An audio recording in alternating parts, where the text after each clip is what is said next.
So hello on this beautiful fall day. I thought I'd gather back around and do a quick video on confidence. That question has come up with people lately on, I've just noticed how people are basing their confidence on something outside of themselves. Kind of a natural thing, kind of something that we all find ourselves in.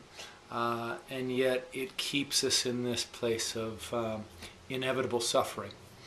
And it's not really true confidence. So if we're basing our confidence on something outside of ourselves, excuse me, if we're basing our confidence on something outside of ourselves, then what happens is when that something outside of ourselves shifts and changes or doesn't come through the way that we want it to, our confidence gets rocked. So it's really a false confidence, or not even confidence at all. It's an insecurity in the guise of confidence. So for example, something within myself, I've been teaching for many years, and early on in my teaching, and it threads through every once in a while through to today, is I would walk into a room and my first level of confidence would be based on how many people are in the room. And then it would be based on, so long as everybody stays there through the whole session, then I must be doing something right. And then the confidence would be based on how many people are in the room, everybody stays, and then how many compliments I get at the end. How many people come up after and say, God, that was amazing, your teachings were amazing, your class was amazing, you resonate so deeply with me. So then all of that confidence was rocked if any of those things, any of those expectations were not met. And if they were met, then I was puffed up for that moment, but no longer the next time it didn't happen.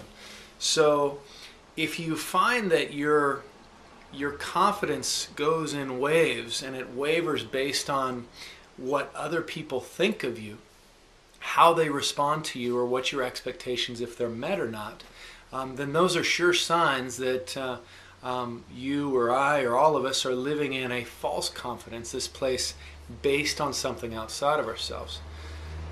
So then the question comes, what do we do about it? So part 2 of this video now is the question of how do you tap in and live in that confidence? How do you embody that confidence, move from that confidence, imbibe that confidence? So as I just took some moments to just sit and see what could be shared here, and I'll just go back to the example that I was using with myself as far as going in to teach a class.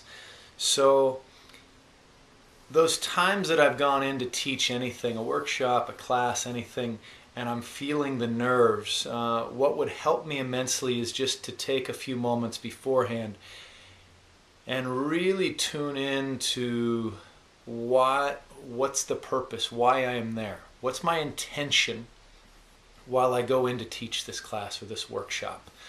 So then I just remember, I'm here to share the love, the light, the oneness, the harmony, the balance, the wisdom that I choose to embody and that I've learned over time, and that I am. And so may I share that in this class. May I be a vessel of that, a conduit of that love, of that light, of that oneness, and assist others in remembering that same energy within themselves, to assist others to remember and ignite their purpose, to live their purpose. So then I just remember, it's not about how many people are there, or how good the music is, or how good my words are. My choice is to embody that energy so it helps ignite that within others. So then I walk into the class, into the workshop, etc., and come from that space. It helps to know what your purpose is, to live from that purpose, or to know what your intention is in life.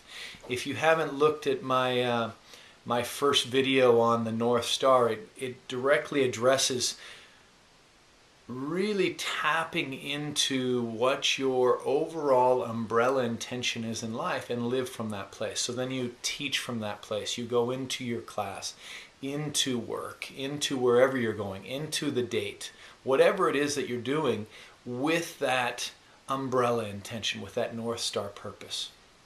And so afterwards, what I was then reflecting on is if I got done with class and it was a small class, or there was negative feedback, or something triggered me, or I wasn't happy with what I taught or how I taught, then that is my opportunity then to go back and reflect on how I got pulled out, what pulled me out, what I allowed to pull me out, and then just tune into what choices I can make differently inside, so I no longer get pulled out so much, or what I'm basing my confidence on. So if I'm basing it on, again, the numbers, then sitting with that and really discovering what is the truth. Is my quality of being a teacher, quality of being a person, quality of being the truth rather than a fraud, based on how many people are in the room?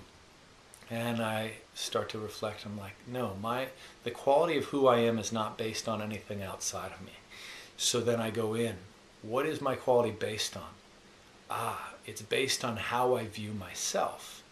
Okay, so how am I viewing myself? Well, I'm viewing myself as less than, or as a fraud if other people see me as a fraud, or doubt me, or don't show up, or don't come. So how am I a fraud? Okay.